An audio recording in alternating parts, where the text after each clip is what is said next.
Advocate इंतखाब Azad ji, आप ये बताएं कि जो ओवैसी हैं, क्या ये वास्तविक बीजेपी के एजेंट हैं या कुछ और है मामला इनका? महेश कुमार जी, सबसे पहले तो आपका धन्यवाद। और आपने बहुत अच्छी बात पूछी है कि बैरिस्टर असदुद्दीन ओवैसी भाजपा के एजेंट हैं। मैं भी कुछ ऐसा ही मानता हूँ, क्योंकि एक लंबे अरसे से, आज़ादी के बाद से अब तक, मुसलमानों को वोट बैंक के रूप में इस्तेमाल किया जा रहा है। कभी सेकुलरिज्म के नाम पर, कभी सोशलिज्म के नाम पर, और कभी बहुजन के नाम पर। लोकतंत्र का एक सीधा फंडा है कि जिसकी जितनी संख्या भारी, सत्ता में उसकी उतनी हिस्सेदारी। ये बहुजन नायक कांशीराम साहब ने भी कहा है। अब मुसलमानों को आज़ादी के बाद से आज तक उनकी हिस्सेदारी सत्ता में नहीं मिली। हाँ, जो प्रोजेक्टेड लीडरशिप है वो अपने नेताओं के प्रति वफादार रहती है और उनके लिए काम करती है, उससे आम मुसलमान को प्रतिनिधित्व नहीं मिलता। अब बैरिस्टर असदुद्दीन ओवैसी ने जब से ये सिस्टम समझा तो मैदान में आए और उन्होंने मुसलमानों से कहा कि आप राष्ट्र की मुख्य धारा में रहें, संविधान को बचाने के लिए काम करें और साथ साथ राजनीति में अपनी हिस्सेदारी सुनिश्चित करें।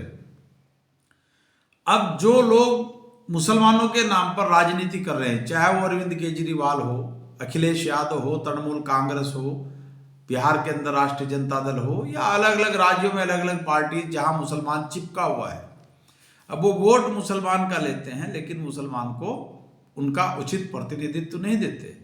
अब बैरिस्टर असदुद्दीन ओवैसी से ये दिक्कत, इन नाम निहाद जो धर्मनिरपेक्ष और समाजवादी नेता हैं, इनको दिक्कत खड़ी हो रही है कि मुसलमानों को ये जगाने का काम कर रहे हैं।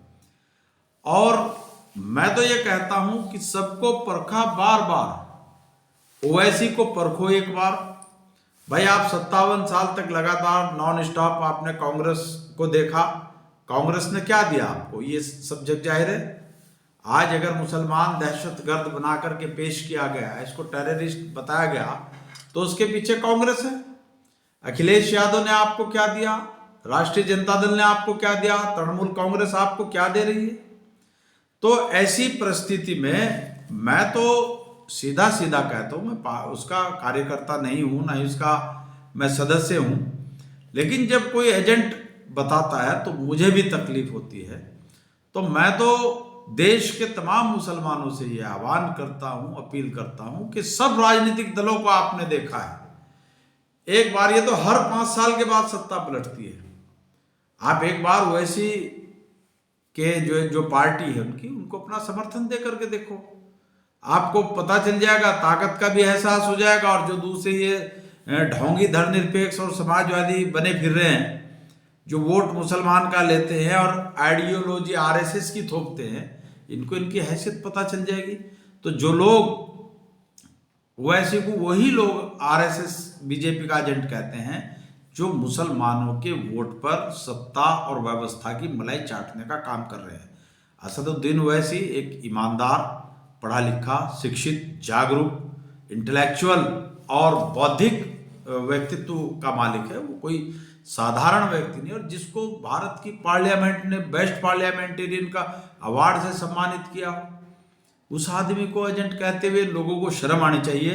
और मुसलमानों को चाहिए कि वो अब समाजवादी का, बहुजन का और तृणमूल कांग्रेस, अरविंद केजरीवाल जो नए नए गांधी बने, इन सब का मोह छोड़कर एक बार सिर्फ असदुद्दीन ओवैसी को आजमा करके देखें, उसको अपना वोट की सपोर्ट करें।